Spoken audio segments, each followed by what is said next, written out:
Selamat datang di materi ke-12 mata kuliah teknologi mobile. Materi ini membahas tentang penyimpanan lokal.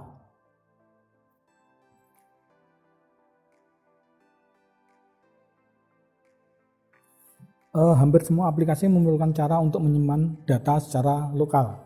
Data ini bisa macam-macam ya, mulai dari user setting, kemudian setting untuk aplikasinya, kemudian data user, kemudian case-nya, atau juga data yang diambil dari internet. Kemudian ada juga data-data yang dibuat oleh user dan disimpan di tempat yang mudah diakses, misalnya file dokumen. Sementara ada juga data-data sebuah aplikasi yang tidak boleh dibaca oleh aplikasi lain, bahkan oleh user juga nggak boleh.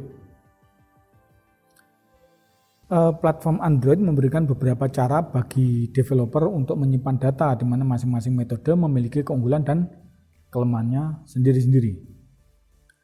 Di sini secara umum ada 4 cara dalam menyimpan data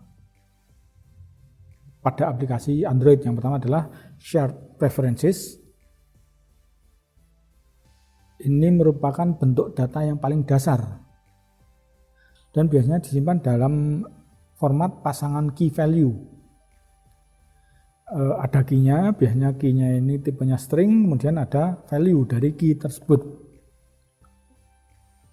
Value-nya bisa macam-macam, ada yang berupa misalnya variabel boolean, kemudian integer, long, float, atau string, apa saja boleh. Aplikasi Android ini menyimpan data shared preferences atau preferensi user dalam bentuk file XML dalam sebuah direktori khusus. Biasanya data preferensi ini dipakai untuk menyimpan konfigurasi atau preferensi user untuk masing-masing aplikasi. Namanya juga shared preferences ya. Berikutnya media penyimpanan internal. Di sini ada saatnya di mana aplikasi perlu menyimpan data preferensi seperti di atas, shared preferences tadi ya. Namun jumlah ruang yang disediakan oleh shared preferences tadi itu terbatas. Data-data ini termasuk misalnya objek Java, kemudian file gambar, atau data yang perlu disimpan dengan menggunakan hierarki file system tertentu. Metode penyimpanan menggunakan media internal secara khusus memang dimaksudkan untuk menyimpan data ke dalam file system perangkat mobile, namun aksesnya hanya dibatasi pada aplikasi yang menggunakannya. Jadi kalau kita buka aplikasi misalnya WhatsApp, itu data preferensinya tidak bisa dibuka oleh aplikasi Instagram. Meskipun sama-sama shared preferences tadi ya, user bahkan juga tidak bisa, tapi kalau kita membutuhkannya kita bisa mencarinya. Data-data ini yang disimpan di media internal ini akan tetap disimpan hingga aplikasi yang bersangkutan atau aplikasi yang dipakai oleh user untuk menyimpan data itu uninstall maksudnya. Berikutnya media penyimpanan eksternal. Selain media internal, ada saat-saat di mana user bisa melihat file-file dan data yang disimpan oleh sebuah aplikasi. Untuk menyimpan data ke media penyimpanan eksternal, sebuah aplikasi perlu melakukan request untuk menggunakan permission write external storage. Dan di sini jika user hanya perlu membaca data dari media eksternal, maka yang digunakan adalah read external storage. Akan tetapi mulai versi Android 4.4 ya, ini aplikasi dapat menyimpan data ke folder private dari media eksternal tanpa memerlukan permission write external storage. Folder private ini dapat dibaca oleh aplikasi lain dan juga oleh user, namun tidak akan ditampilkan oleh media scanner dari perangkat Android, atau dengan kata lain ini tidak ditampilkan di file manager. Private folder ini letaknya di direktori Android/data dan juga akan dihapus jika aplikasinya di uninstall. Mulai Android versi 7, aplikasi dapat meminta akses ke direktori khusus, direktori tertentu ya maksudnya, bukan akses ke seluruh bagian media penyimpanan eksternal. Nah, dengan cara ini sebuah aplikasi misalnya dapat meminta akses pada directory picture atau directory dokumen. Nah, akses ini dinamakan sebagai scope directory access. Berikutnya database SQLite. Android juga mendukung aplikasi yang mengakses database atau basis data SQLite. Database ini dibuat oleh aplikasi dan dapat diakses oleh semua kelas dalam aplikasi tersebut, namun tidak dapat diakses oleh aplikasi lain. Tentu saja untuk menggunakan database SQLite, untuk menyimpan data dibutuhkan pengetahuan tentang SQL. Mirip-mirip lah. Berikutnya pertimbangan penggunaan media penyimpanan. Pemilihan media penyimpanan yang sesuai untuk sebuah aplikasi ini bergantung pada kebutuhan dari aplikasi itu sendiri, di mana pertimbangannya diantaranya adalah sebagai berikut. Yang pertama, berapa banyak ruang penyimpanan yang dibutuhkan. Media penyimpanan internal seperti yang kita ketahui memiliki ruang yang terbatas untuk data aplikasi. Jadi di sini kita bisa menggunakan media penyimpanan lain atau eksternal jika aplikasi membutuhkan penyimpanan data dalam jumlah besar. Kemudian pertimbangan kedua, data apa yang akan disimpan. Di sini jika aplikasi menggunakan data yang hanya digunakan oleh aplikasi itu, maka gunakan penyimpanan private folder. Kemudian untuk data-data yang dapat diakses oleh aplikasi lain atau shareable, gunakan media penyimpanan bersama. Ini yang dapat diakses oleh aplikasi lain ya. Untuk data terstruktur gunakan shared preferences atau database. Kemudian pertimbangan berikutnya, apakah akses data sangat diperlukan?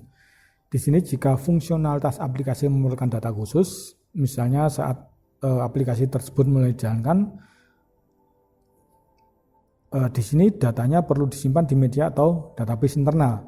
Karena data yang disimpan di media penyimpanan eksternal tidak selalu dapat diakses karena ada perangkat tertentu yang mengizinkan user melepaskan media eksternal. Di sini Android memberikan sejumlah API untuk menyimpan dan mengakses data-data shareable. Yang pertama adalah media konten. Di sini Android menyediakan sejumlah direktori publik standar untuk file-file semacam ini. Misalnya foto, lagu, audio, dan sebagainya. Sehingga user dapat mencarinya dengan mudah. API yang dapat digunakan untuk media konten adalah media store. Kemudian untuk dokumen dan file lain, sistem Android juga menyediakan direktori khusus yang dipakai untuk menyimpan file-file umum seperti PDF, dokumen, dan e-book, buku elektronik. Di sini akses atas file-file ini dapat dilakukan dengan menggunakan storage access framework dari Android. Berikutnya dataset. Pada Android versi 11 atau API level 30 ke atas, sistem menyediakan case untuk dataset berukuran besar yang dapat digunakan oleh banyak aplikasi. Dataset ini dapat dipakai untuk kebutuhan seperti misalnya machine learning dan media playback. API yang dipakai adalah Blob Store Manager. Berikutnya di iOS, secara umum proses penyimpanan data lokal untuk iOS tidak jauh berbeda dengan Android. Untuk iOS, yang pertama SQLite. iOS juga mendukung penggunaan SQLite untuk penyimpanan data lokal. Demikian juga dengan API-nya. Di iOS, SQLite merupakan metode penyimpanan data paling umum yang dipergunakan. Kemudian property list, ini adalah metode lain yang juga sering dipakai untuk menyimpan data aplikasi iOS yang menggunakan NS Dictionary atau NS Array untuk menyimpan datanya. Di sini ada beberapa kelas yang dapat disimpan dalam file ini, antaranya adalah NS Array, NS Date, NS String, dan NS Dictionary.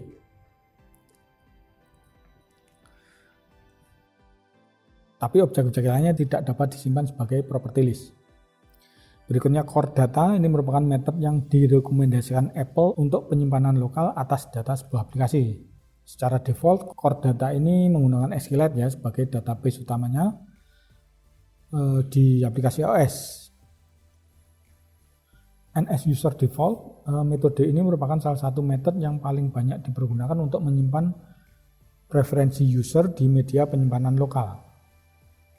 Metode ini juga dipakai untuk menyimpan status user pada saat dia login di sebuah aplikasi, sehingga aplikasi itu dapat mengambil data dengan cepat di lain waktu.